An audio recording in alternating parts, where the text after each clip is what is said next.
আজকে আমরা নাইট্রোজেনের হাইড্রাইড সম্বন্ধে একটু আলোচনা করব। নাইট্রোজেনের হাইড্রাইডের মধ্যে যেগুলোর নাম বলতেই হয় সেগুলো হচ্ছে অ্যামোনিয়া, হাইড্রাজিন, হাইড্রোজোয়িক অ্যাসিড। বিভিন্ন রকমের হাইড্রাইড কিন্তু নাইট্রোজেন তৈরি করে।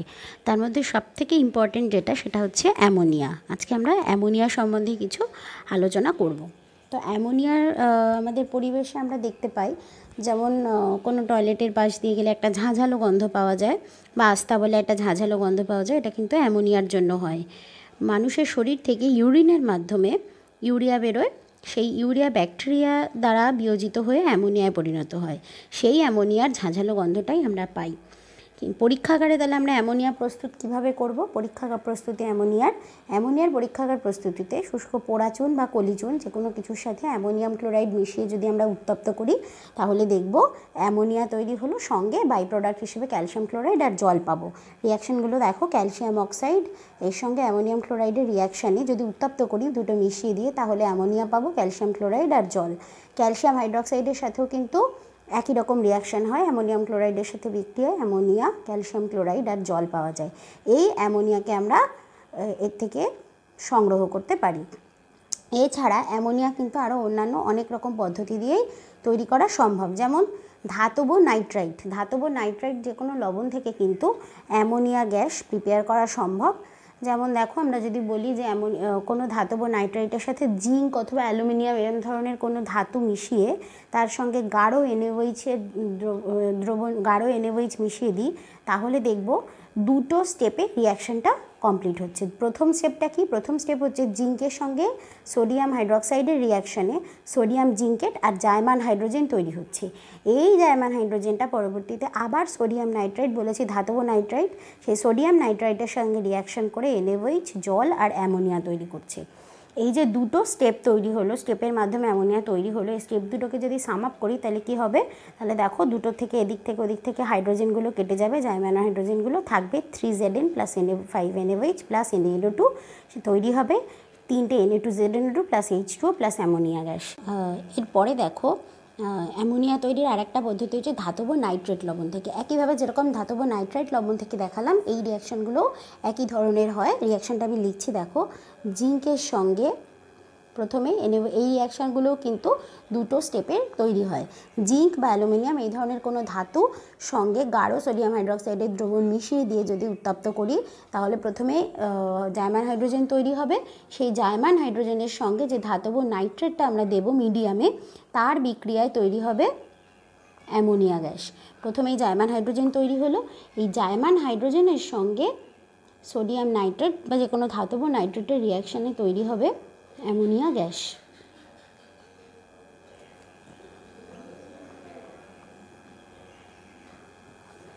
এই রিয়াকশান দুটোকে সাম আপ করলে যেটা পাবো সেটা হচ্ছে, দেখো, দুদিক থেকে এইগুলো কেটে যাবে, 4টে Zn প্লাস, এখানে 8 ছিল, 8 দিয়ে ব্যালেন্স করে নিতে হবে, 4টে Zn প্লাস NaNO3 প্লাস এদিকে একটা NaOH আছে, তাই 7NaOH থেকে তৈরি হবে 4Na2ZnO2 plus 2H2O plus NH3, ammonia gas.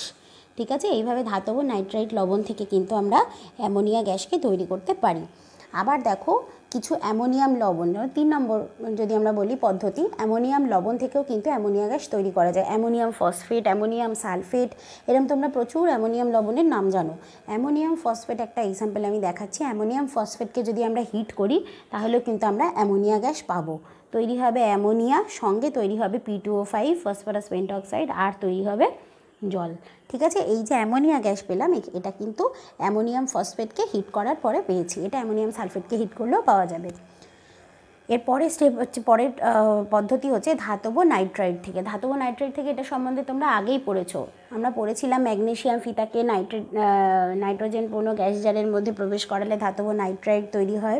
সেই ধাতব নাইট্রাইটগুলোকে জল দিয়ে ঝাঁকালে কি হয়, দেখো, ধাতব নাইট্রাইট ম্যাগনেসিয়াম দিয়েই দেখাচ্ছি, Mg3N2, ম্যাগনেসিয়াম নাইট্রাইট হতে পারে, অ্যালুমিনিয়াম নাইট্রাইট হতে পারে, যে কোনো ধরনের নাইট্রাইটের সঙ্গে জলের রিয়াকশানে তৈরি হবে MgOH2, মানে যে কোনো ক্ষার, আর হচ্ছে সঙ্গে অ্যামোনিয়া গ্যাস। ঠিক আছে। এইভাবে কিন্তু আমরা ধাতব নাইট্রাইটের সঙ্গে জলের বিক্রিয়ায় অ্যামোনিয়া গ্যাস পেতে পারি। এরপরে যেটা খুব ইম্পর্টেন্ট সেটা হচ্ছে হেবার পদ্ধতি। হেবার পদ্ধতি হচ্ছে অ্যামোনিয়া শিল্পোৎপাদন পদ্ধতি।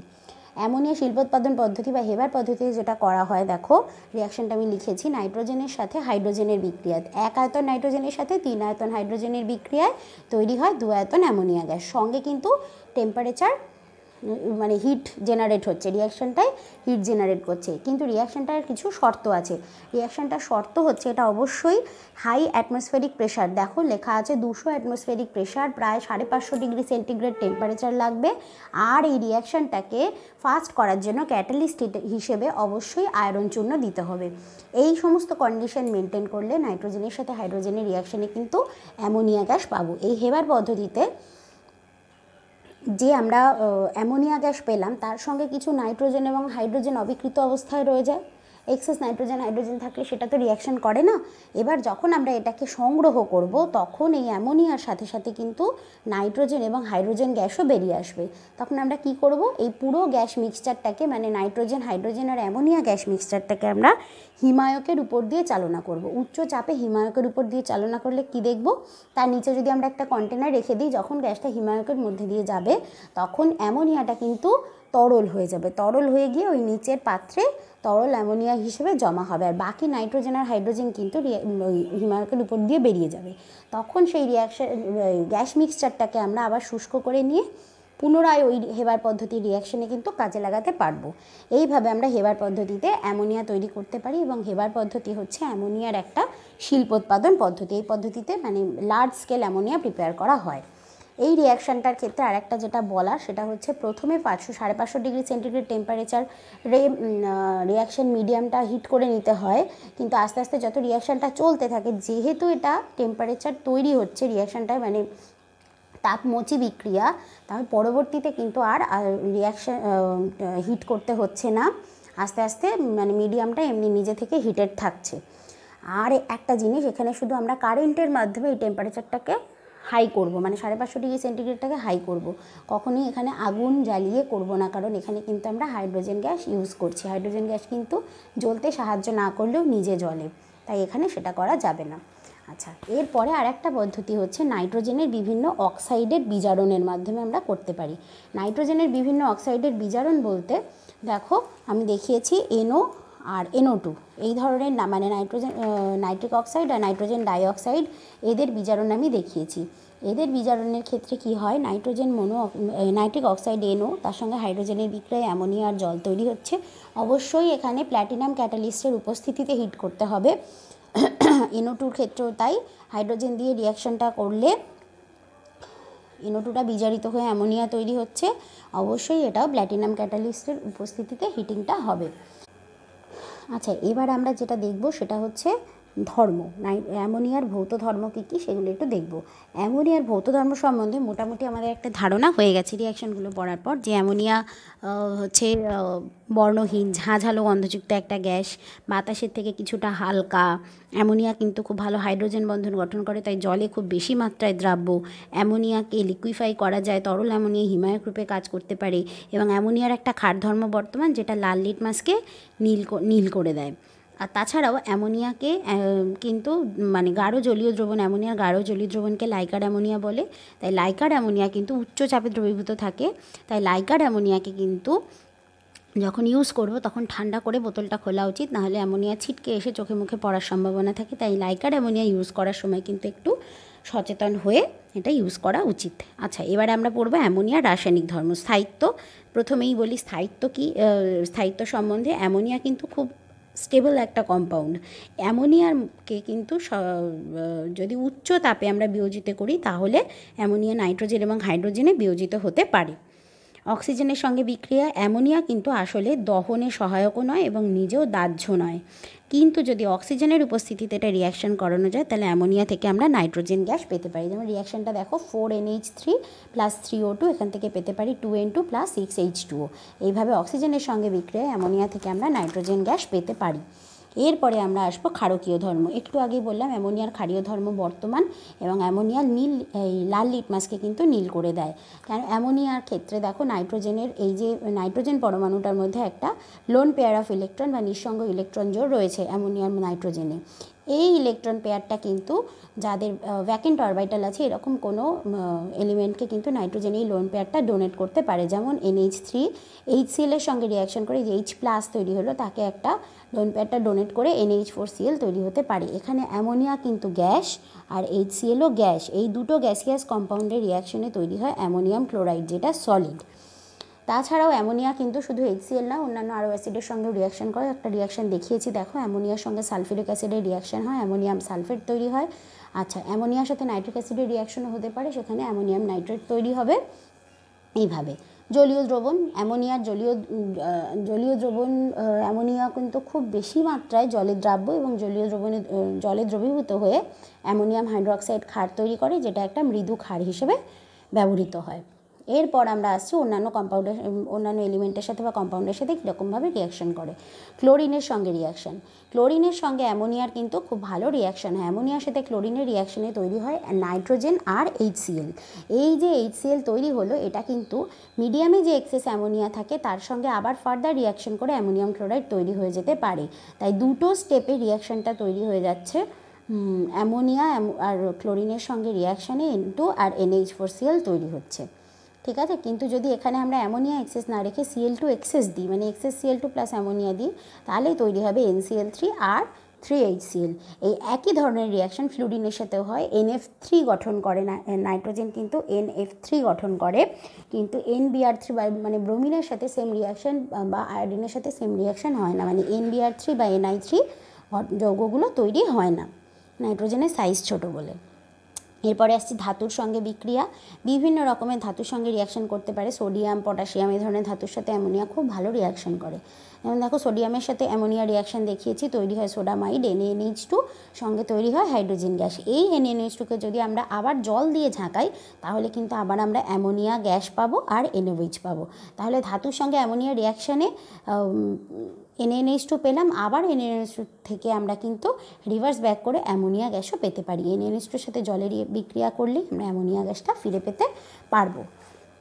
আচ্ছা, এরপরে হচ্ছে যুত যৌগ গঠন। অ্যামোনিয়া কিন্তু খুব ভালো যুত যৌগ গঠন করতে পারে। যেমন দেখো, ক্যালসিয়াম ক্লোরাইডের সাথে অ্যামোনিয়া রিয়াকশানে CaCl2 NH3 8NH3 এইভাবে একটা যুত যৌগ গঠন হয়। তাই জন্য অ্যামোনিয়াকে কখনো CaCl2 দিয়ে শুষ্ক করা যায় না, কারণ অ্যামোনিয়াটা CaCl2-র সাথে যুত যৌগ গঠন করে ফেলে। কার্বন ডাইঅক্সাইডের সাথে বিক্রিয়া, অ্যামোনিয়ার সাথে কার্বন ডাইঅক্সাইডের নর্মাল কন্ডিশনে বিক্রিয়া হয় না, কিন্তু যদি 150 অ্যাটমসফেরিক প্রেশার আর 200 ডিগ্রি সেন্টিগ্রেড টেম্পারেচারে রিয়াকশান করি, তাহলে প্রথমে তৈরি হবে অ্যামোনিয়াম কার্বামেট NH2COONH4। এই অ্যামোনিয়াম কার্বামেটকে যদি আমরা ফার্দার হিটিং করি, তাহলে এখনও জল বেরিয়ে গিয়ে তৈরি হবে NH2CONH2, মানে যেটাকে আমরা বলি ইউরিয়া। এইভাবে কার্বন ডাইঅক্সাইডের সাথে একটু উচ্চ টেম্পারেচার এবং উচ্চ প্রেশারে যদি রিয়াকশন হয়, তাহলে কিন্তু অ্যামোনিয়া থেকে ইউরিয়া পাওয়া সম্ভব, মানে অজৈব যৌগ থেকে কিন্তু জৈব যৌগে চলে যাচ্ছে, ইউরিয়া পাওয়া সম্ভব। আচ্ছা, এরপরে আসি ধাতব লবণের সাথে বিক্রিয়া। বিভিন্ন ধাতব লবণের সাথে অ্যামোনিয়া রিয়াকশন করে। অ্যামোনিয়া জলে দ্রবীভূত হয়ে অ্যামোনিয়াম হাইড্রোক্সাইড হিসেবে FeCl3 AlCl3 এই ধরনের কম্পাউন্ডগুলোর সাথে ধাতব লবণের সাথে বিক্রিয়া করে। FeCl3-র সাথে অ্যামোনিয়াম হাইড্রোক্সাইডের বিক্রিয়া তৈরি হয় FeOH3, ফেরিক হাইড্রোক্সাইড আর অ্যামোনিয়াম ক্লোরাইড। ফেরিক হাইড্রোক্সাইড জানো ব্রাউন কালারের হয়। অ্যালুমিনিয়াম ক্লোরাইড আর অ্যামোনিয়াম হাইড্রোক্সাইড রিয়াকশানে তৈরি হয় অ্যালুমিনিয়াম হাইড্রোক্সাইড। এটার একটা হোয়াইট জিলেটিনাস প্রেসিপিটেট পড়ে, থকথকে আঠালো অধক্ষেপ পড়ে সাদা। এটা তোমরা অ্যালুমিনিয়ামের শনাক্তকরণে করেছিল। অ্যালুমিনিয়াম হাইড্রোক্সাইড এটাও করেছো, ফেরিক হাইড্রোক্সাইডের প্রেসিপিটেট পড়ে, এখানে অ্যালুমিনিয়াম হাইড্রোক্সাইডের প্রেসিপিটেট পড়ে। এরপরে আসি নেসলার দ্রবণের সাথে রিয়াকশন। নেসলার দ্রবণের সাথে রিয়াকশন, নেসলার দ্রবণ কি আগে দেখি। নেসলার দ্রবণ হচ্ছে K2HgI4। K2HgI4 এর বেসিক সলিউশন, মানে KOH দিয়ে বেসিক একটা সলিউশন করে সেইটাকে বলা হয় নেসলার রিয়েজেন্ট। নেসলার রিয়েজেন্টের সঙ্গে পটাশিয়াম মার্কিউরিক আয়োডাইড, মানে ক্ষারীয় পটাশিয়াম মার্কিউরিক আয়োডাইড, এর সাথে অ্যামোনিয়া রিয়াকশানে তৈরি হবে একটা রেডিশ ব্রাউন কালার। এই নেসলার রিয়েজেন্টের সাথে অ্যামোনিয়া রিয়াকশানে রেডিশ ব্রাউন কালার দিয়ে আমরা কিন্তু অ্যামোনিয়াকে শনাক্ত করতে পারি। এই রেডিশ ব্রাউন প্রেসিপিটেটটা পড়ে।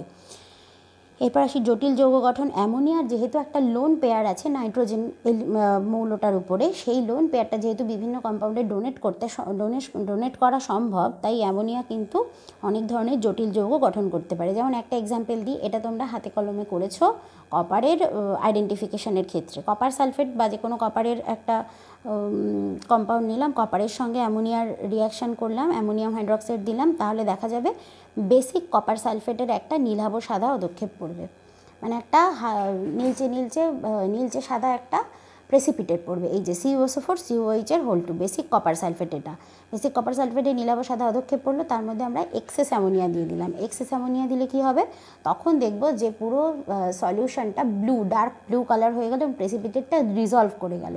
এটা হচ্ছে এই কম্পাউন্ডটার নাম হচ্ছে cuprammonium sulphate, CuNH3 whole 4 SO4। Cuprammonium sulphate তৈরি হলো, যেটা ওয়াটার সলেবল এবং এর কালারটা হচ্ছে ডার্ক ব্লু, তাই আমরা একটা ডার্ক ব্লু কালারের সলিউশন পেলাম।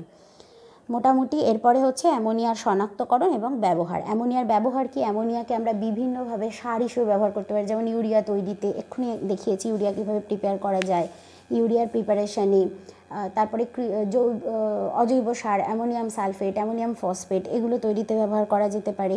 অ্যামোনিয়া যেহেতু তরল তৈরি করতে পারছি এবং সেটাকে হিমায়ক রূপে ব্যবহার করতে পারছি, তাই অনেক কিছু প্রিজারভেশনের জন্য ইউজ করা যেতে পারে। তরল অ্যামোনিয়া হচ্ছে অজলীয় দ্রাবক হিসেবে ব্যবহার হতে পারে, ঠিক আছে। আর শনাক্তকরণ বলতে, শনাক্তকরণ অ্যামোনিয়ার গন্ধটা দিয়েই অ্যামোনিয়াকে প্রথমে চেনা যায়, ঝাঁঝালো একটা গন্ধ, অ্যামোনিয়া লাল লিটমাসকে নীল করে। তারপরে নেসলা রিয়েজেন্ট দিয়ে আমরা অ্যামোনিয়াকে শনাক্ত করতে পারি, নেসলা রিয়েজেন্ট দিলেই একটা রেডিশ ব্রাউন কালারের প্রেসিপিটেট পড়বে। অ্যামোনিয়া দিয়েও শনাক্ত করতে পারি, অ্যামোনিয়া দিলেই সঙ্গে সঙ্গে দেখবে একটা প্রথমে অল্প অ্যামোনিয়া দিলে বেসিক কপার সালফেটের একটা নীলাভ সাদা পদক্ষেপ পড়বে, এক্সেস অ্যামোনিয়া দিলে সেটা ডিজলভ করে গিয়ে কিউপ্রামোনিয়াম সালফেট তৈরি করবে। আরও একটা খুব কমন, তোমরা যেটা প্রথম থেকেই পড়ে এসেছো, সেটা হচ্ছে অ্যামোনিয়ার মধ্যে যদি আমরা HCl সিক্ত একটা গ্লাস রড প্রবেশ করাই, দেখব ঘন সাদা ধোঁয়া তৈরি হচ্ছে, যেটাকে ঠান্ডা করলে সলিড একটা জিনিস পাবো, যেটা হচ্ছে অ্যামোনিয়াম ক্লোরাইড। অ্যামোনিয়ার সাথে HCl এর রিয়াকশানে অ্যামোনিয়াম ক্লোরাইড পেলাম। একটু আগে যেটা দেখিয়েছি, দুটো গ্যাসিয়াস সাবস্টেন্সের রিয়াকশানে একটা সলিড যৌগ তৈরি হলো, ঠিক আছে। এই হলো অ্যামোনিয়ার শনাক্তকরণ এবং ব্যবহার।